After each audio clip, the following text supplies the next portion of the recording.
Guys, good morning. So, ngayon, bagyo ngayon dito sa Taiwan. Yan, ang lakas ng ulan. Ay, di na malakas dito. Siguro hindi masyadong ano. Pero ngayon, double pay kasi ngayon. So, papasok pa rin ang alipin ng salapi sa Taiwan.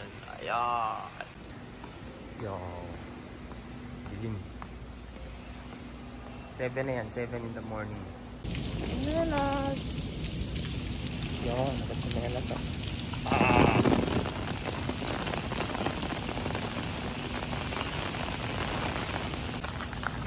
Pag bagyo guys, excited kayong pumasok.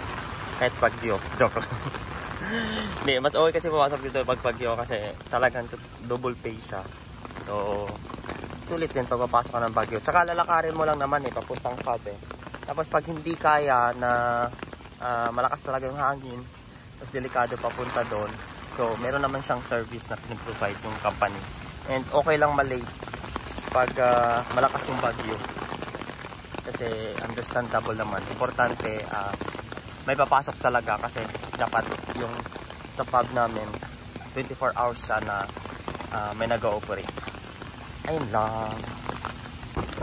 Basa na pantalon ko.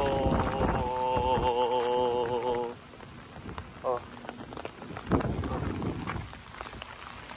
Ayun pub namin. Diyan kami katrabaho.